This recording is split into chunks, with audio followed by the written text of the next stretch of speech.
ओम नमो भगवते वासुदेवाय नमः। नमस्कार दोस्तों, आप सभी का आपके अपने यूट्यूब चैनल आसान राह में हार्दिक स्वागत है। मैं हूं अपर्णा। दोस्तों, रमा एकादशी की व्रत कथा आज हम आपको सुनाएंगे और कथा के बिना पूर्ण नहीं होता है एकादशी का व्रत। और कथा सुनने या पढ़ने से सभी पाप नष्ट होते हैं। तो चलिए आपको सुनाते हैं रमा एकादशी की व्रत कथा। रमा एकादशी का व्रत 1 नवंबर 2021 को रखा जाएगा। रमा एकादशी पूजा विधि, शुभ मुहूर्त, साथ ही पारण का समय। तो इसकी वीडियो मेरे चैनल पे आ चुकी है, आप देख सकते हैं। आज की वीडियो में आप जानेंगे रमा एकादशी की कथा और 12 महा उपाय।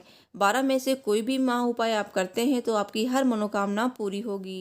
रमा एकादशी में माँ लक्ष्मी की पूजा की जाती है। माँ लक्ष्मी धन और वैभव की देवी हैं। इस दिन भगवान विष्णु की भी पूजा का विधान है और इस दिन माँ तुलसी की भी पूजा की जाती है, क्योंकि माँ तुलसी को लक्ष्मी जी का ही रूप माना जाता है।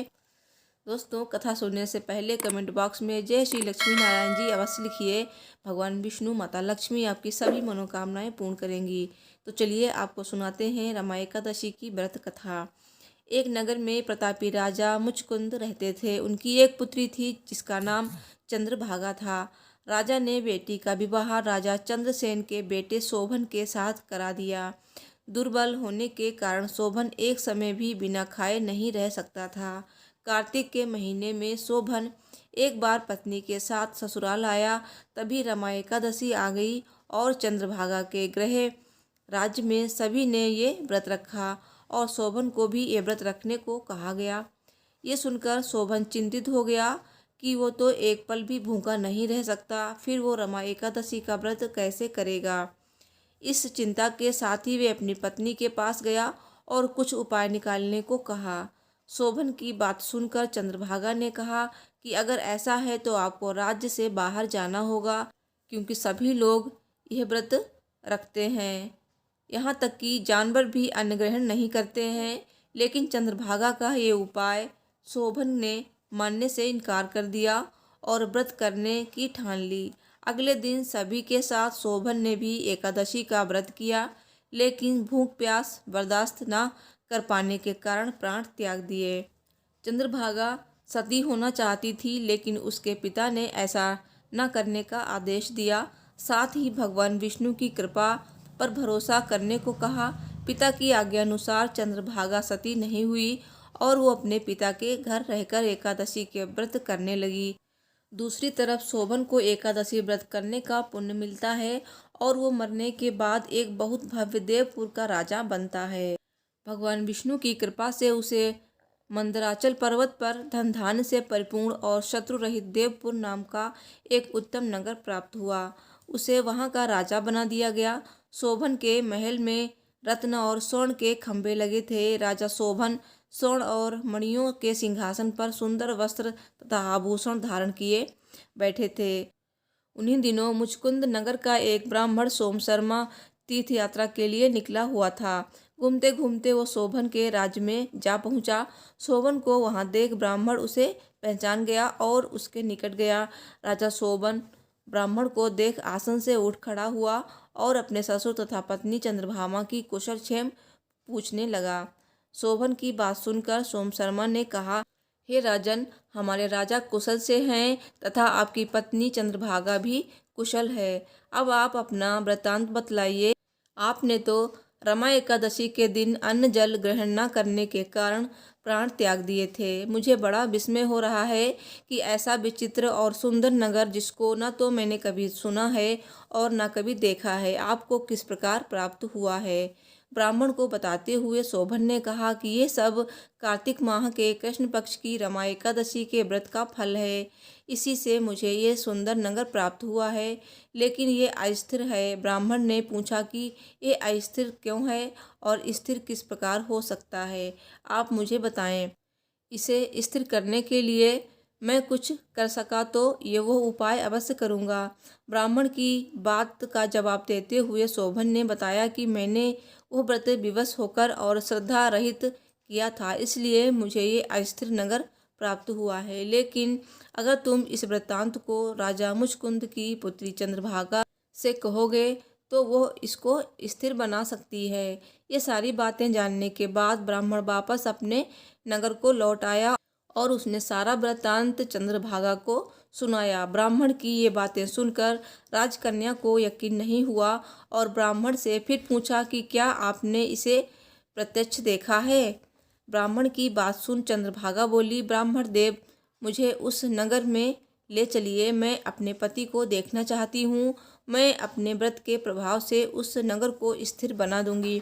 चंद्रभागा की बात सुनकर ब्राह्मण उसे मंदराचल पर्वत के पास वामदेव के आश्रम ले गया। वामदेव ने उसकी कथा को सुनकर चंद्रभागा का मंत्रों से अभिषेक किया। चंद्रभागा मंत्रों तथा व्रत के प्रभाव से दिव्य देह धारण करके पति के पास चली गई। शोभन ने पत्नी चंद्रभागा को देख प्रसन्नता पूर्वक आसन पर अपने पास बैठा लिया। चंद्रभागा ने राजा शोभन को बताया, हे स्वामी, जब मैं अपने पिता के घर 8 वर्ष की थी तब से ही मैं सविधि एकादशी का व्रत कर रही हूँ। उन्हीं व्रत के प्रभाव से आपका ये नगर स्थिर हो जाएगा। मेरे उन सब जीवन भर के पुण्यों का फल मैं आपको अर्पित करती हूँ। उसके ऐसा करते ही देवनगरी का ऐश्वर्य स्थिर हो जाता है और सभी आनंद से रहने लगते हैं। इस प्रकार रमा एकादशी का महत्व पुराणों में बताया गया है। इसके पालन से जीवन की दुर्बलता कम होती है, जीवन पाप मुक्त हो जाता है। सब बोलिए भगवान विष्णु की जय, बोलिए माता लक्ष्मी की जय। रमा एकादशी पर करें ये 12 में से कोई उपाय, आपकी हर मनचाही इच्छा पूरी होगी। एकादशी की शाम तुलसी के सामने गाय के घी का दीपक लगाएं और ओम वासुदेवाय नमः मंत्र को बोलते हुए तुलसी की 11 परिक्रमा करें। इससे घर में सुख शांति बनी रहती है और संकट भी नहीं आता है। एकादशी पर भगवान विष्णु की पीले फूलों से पूजा अवश्य करें, इससे आपकी हर मनोकामना पूरी हो सकती है। एकादशी पर भगवान विष्णु को खीर में तुलसी के पत्ते डालकर भोग लगाएं, इससे घर में शांति बनी रहती है। एकादशी पर पीले रंग के फल, कपड़े व अनाज भगवान विष्णु को अर्पित करें। बाद में ये सभी चीज़ें गरीबों को दान कर दें। एकादशी पर पीपल के वृक्ष पर जल चढ़ाएं। पीपल में भगवान विष्णु का वास माना जाता है, इससे कर्ज से मुक्ति मिलती है। एकादशी पर सुहागिन स्त्रियों को अपने घर बुलाकर फलाहार करवाएं व उन्हें सुहाग की सामग्री भी भेंट करें। धन लाभ के लिए एकादशी पर भगवान विष्णु के साथ माता लक्ष्मी की भी पूजा करने से सौभाग्य की प्राप्ति होती है।